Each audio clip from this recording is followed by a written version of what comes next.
낙타를 타고 가리라 조선길은 별과 달과 해와 모래밖에 본 일이 없는 낙타를 타고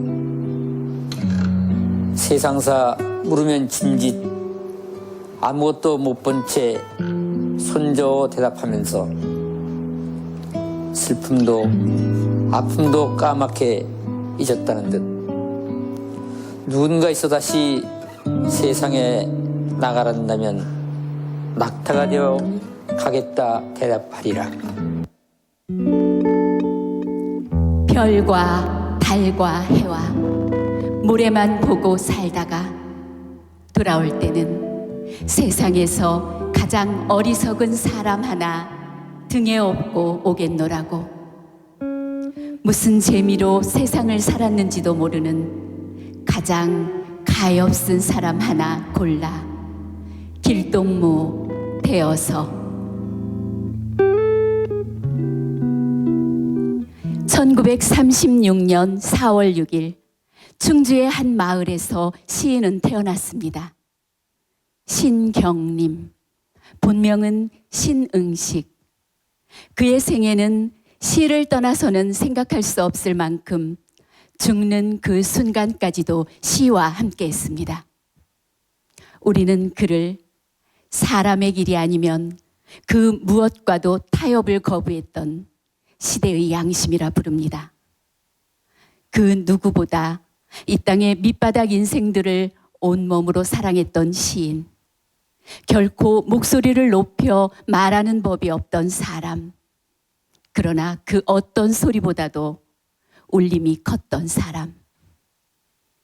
오늘은 지난 5월 22일 88의 나이로 세상을 떠난 민중 시인 신경림의 시에 대한 이야기를 들려드리려 합니다.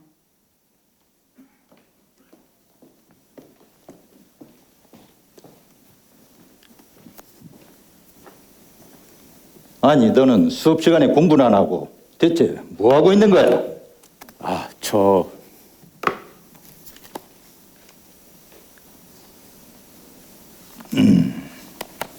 이거 다 네가 쓴 거냐? 네, 죄송합니다.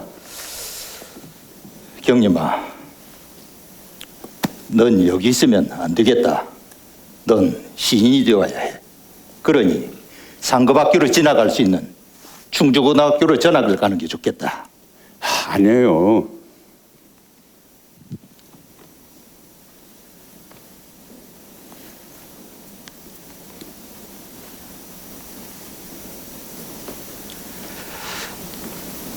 그때부터 저는 우리 문단의 거목이 될 글을 알아봤습니다. 2년이 되려고 그랬는지 저도 1년 후에 신경림이 있는 학교로 전근을 갔습니다. 그곳에서 그는 그를 시인으로 키워준 아주 귀한 선생을 만났습니다. 국어 선생이었는데 그의 글솜씨를 알아보고는 많은 격려와 응원을 해주었지요. 한 번은 시험 시간에 신경님이 백지를 낸 거예요. 그런데 야단은커녕 시 5편을 써오라고 하고는 100점을 주었다지 뭡니까? 그 후로도 시험도 안 보는 신경님에게 시만 써오면 늘 100점을 주었다고는 합니다.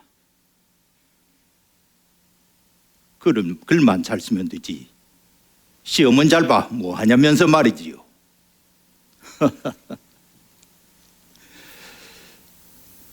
그 후 신경님은 동국대학교 영문과에 진학을 하고 1955년 문학예술지에 갈대, 낫달, 석상 등의 시를 발표하며 문단에 발을 들여놓기 시작했습니다. 그 중에서 저는 실존주의적 색채가 농후한 이 갈대를 제일 좋아합니다.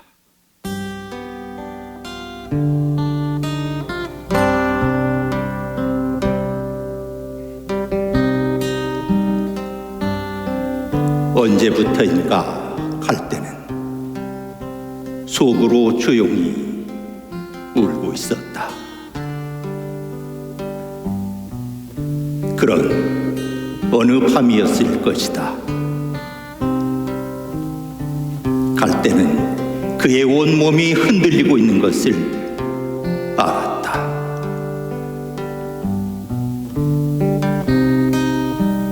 바람도 달빛도 아닌가. 갈 때는 저를 흔드는 것이 제 조용한 울음인 것을 까맣게 몰랐다. 산다는 것은 속으로 이렇게 조용히 울고 있는 것이라는 것을 그는 몰랐다.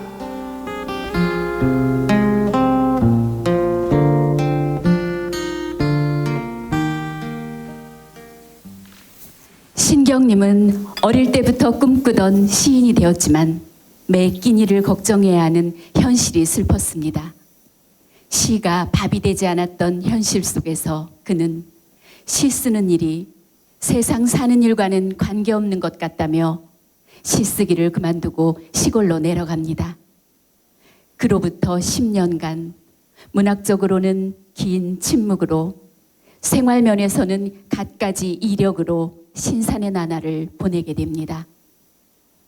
광산의 막노동꾼으로, 떠돌이 장돌뱅이로 더욱 처절하게 쓰라린 생채기를 달고 사는 민중의 삶을 들여다보게 된 것이지요. 아니, 자네 신경님 아닌가? 관식형님, 형님 여긴 웬일이세요? 나야 충주 읍내에 볼 일이 있어서 왔지. 앉아서 얘기하시죠. 예. 그나저나 정말 반갑구먼. 에이그, 이 무심한 사람 어찌 연락 한 번을 안 해? 살다 보니 어찌 그리 되었습니다요. 그래, 요즘 뭐하고 지내나? 시는 좀 쓰고. 뭐 그냥 저냥 입에 풀칠을 하고 있습니다. 더 말할 것 없네. 당장 나랑 같이 서울로 올라가세. 이 사람아, 자네가 지금 여기서 이러고 있을 때인가?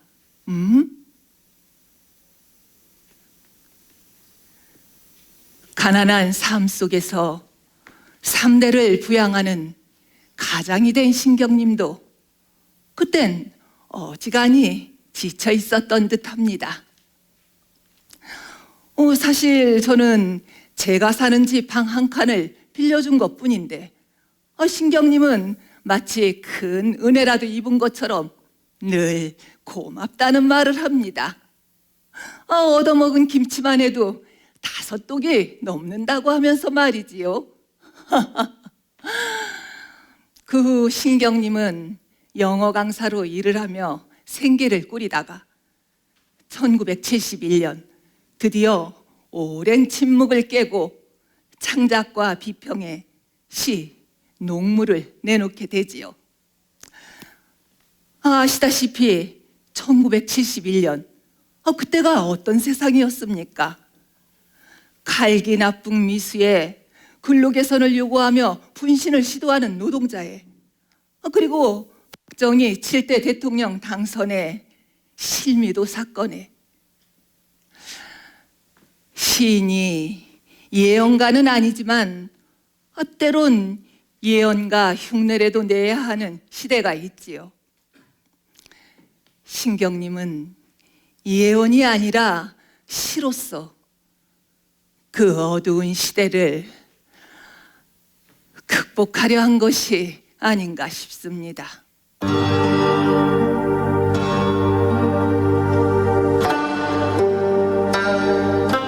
징이 울린다. 막이 내렸다. 오동나무에 전등이 메어 달린 가설 무대. 구경꾼이 돌아가고 난 텅 빈 운동장.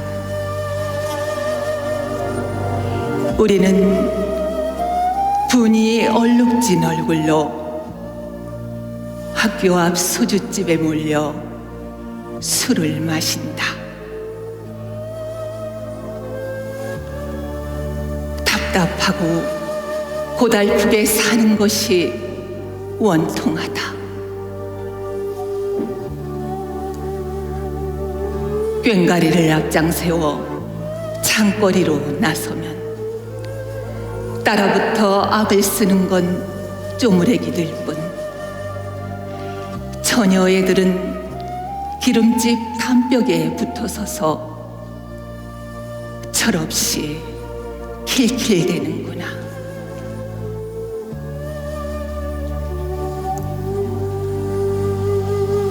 보름달은 밝아 어떤 녀석은 꺽정이처럼 울부짖고 또 어떤 녀석은 서림이처럼 해해대지만 끝까지 산구석에 처박혀 발버둥친들 무엇하랴.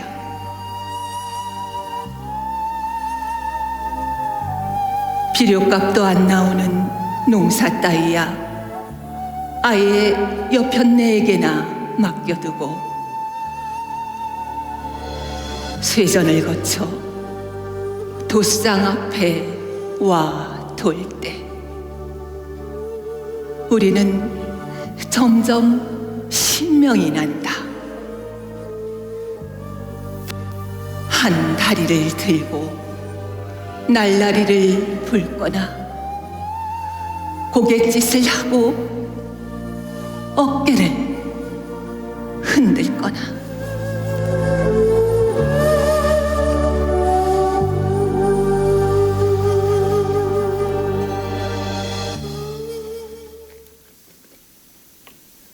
어머, 선생님 오셨네요. 참새가 방앗간을 그냥 지나갈 수 있나? 이제 건강도 생각하셔야죠. 자, 오늘은 딱 한 잔만 하시고 얼른 집에 들어가세요. 알았어. 그런데 너 결혼 안 해? 지난번에 사랑하는 사람이 있다고 했던 것 같은데. 네, 저도 결혼하고 싶죠. 하지만 그 사람이 지금 지명수배 중이에요. 노동운동을 하다가 그만. 그런데 어떻게 결혼을 해요? 돈도 없고 세상도 참 무섭고요. 야, 그냥 하면 되지. 너 결혼해라. 내가 줄여서 줄게. 뭐 화려하게 할 것 있냐? 그냥 작은 교회에서 친구들 몇 명 불러서 결혼해. 시절이 어수선해도 사랑하는 사람하고 한번 살아는 봐야 할 것 아니냐? 네.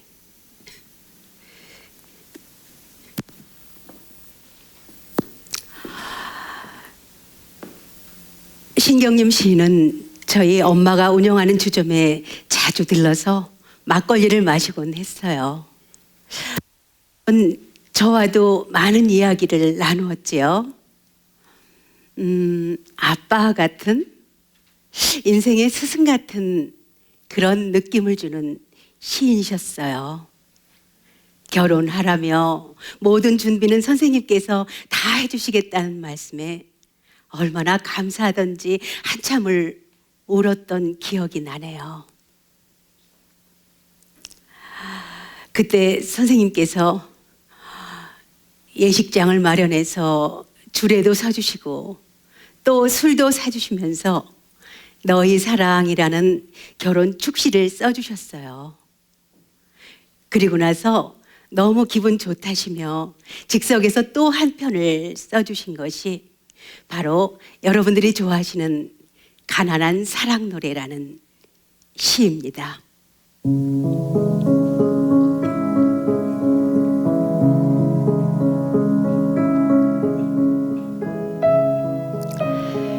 가난하다고 해서 외로움을 모르겠는가? 너와 헤어져 돌아오는 눈 쌓인 골목길에 새파랗게 달빛이 쏟아지는데 가난하다고 해서 두려움이 없겠는가? 두 점을 치는 소리, 방범대원의 호각 소리, 메밀목 사려 소리에 눈을 뜨면 멀리 육중한 기계 굴러가는 소리. 가난하다고 해서 그리움을 버렸겠는가? 어머님 보고 싶소. 수없이 내어보지만 집 뒤 감나무에 까치밥으로 하나 남았을 새빨간 감. 바람 소리도 그려보지만 가난하다고 해서 사랑을 모르겠는가? 내 볼에 와닿던 내 입술의 뜨거움. 사랑한다고 속삭이던 내 숨결. 돌아선 내 등 뒤에 터지던 내 오루. 가난하다고 해서 왜 모르겠는가? 가난하기 때문에 이것들을, 이 모든 것들을 버려야 한다는 것을.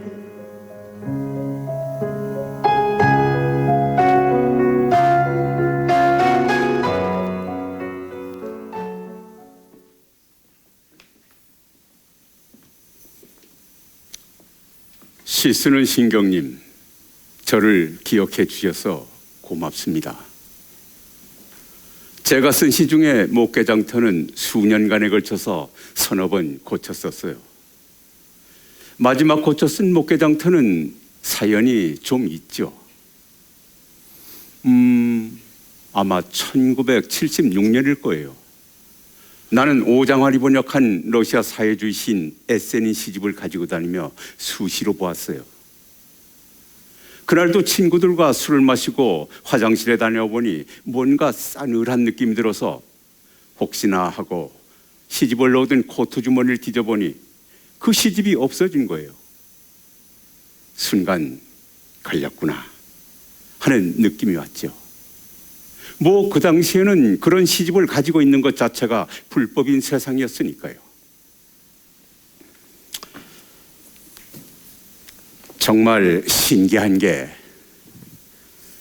그날 밤 집에서 잠을 자다가 새벽녘에 꿈을 꾸는데 커다란 개 3마리가 달려들어 깜짝 놀라 깨어보니 밖에 덩치가 큰 3사람이 나를 찾으며 서 있더라고요. 집히는 데가 있어서 중앙정보부에서 나왔냐고 물었더니 그렇대요. 그 길로 끌려가서 한 5, 60대 정도 맞았나? 책은 어디서 났느냐? 보고 뭘 넣겠느냐? 왜 봤느냐? 꼬치꼬치 캐묻는 거예요. 내가 그러면 안 되는데 몇 대 맞다 보니까 이러다 죽을 것 같아서 책을 복사해준 친구 이름을 댔어요. 뭐 내가 조그맣고 약하니까 죽지 않을 만큼만 때렸겠죠. 그런데도 엄청 무서웠어요. 중앙정보부 지하 감방에 보름 동안 갇혀 지내는데 옆방에서 사람 잡는 소리가 더 무섭더라고요. 풀려나서는 나 때문에 졸지에 백수가 된 그 친구하고 여행을 다녀오다가 돌아오는 길에 마치 운명처럼 목계에서 차가 고장이 났어요. 내려다보니 목계강에는 나룻배가 떠다니고 어떤 소년이 고기를 잡으며 정선아리랑을 부르는 겁니다. 그걸 보고 민요조의 이 시를 마지막 퇴고를 하여 썼습니다.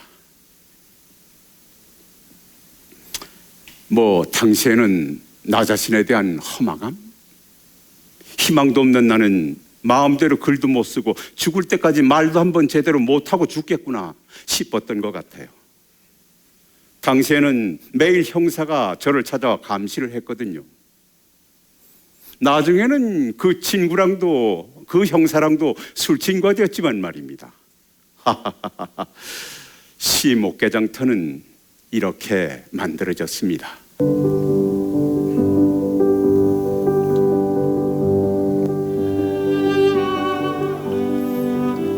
하늘은 날더러 구름이 되라 하고 땅은 날더러 바람이 되라 하는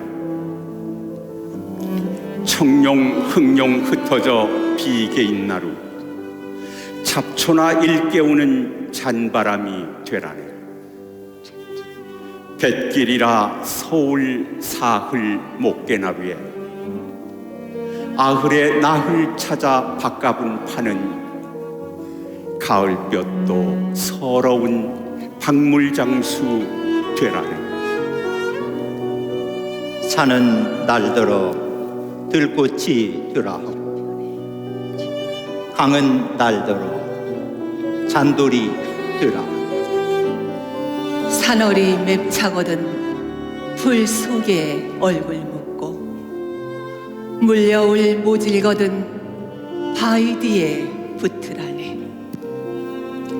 민물 새우 끌어넘는 토방 팻마루 석삼년의 한 일해쯤 천치로 변해 짐 부리고 앉아 쉬는 떠돌이가 되라네.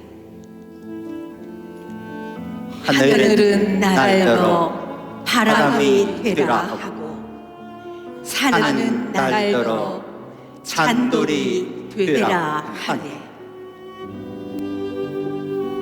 작은 키에 왜소한 체구, 가장 좋아하는 것 걷기. 세월이 지나도 한결같이 소탈하고 순수했던 노 시인은 자신과 꼭 닮은 시를 통해 보통 사람들이 모두 인간적인 존엄성을 지키며 사는 그런 아름다운 세상이 되었으면 좋겠다고 말했습니다. 시인은 이제 별과 달과 해와 모래밖에 본 일이 없는 낙타를 타고 떠났습니다. 시인은 갔지만 신경림 시인의 정신과 세계는 우리들 가슴에 오래 머물 것을 우리는 압니다.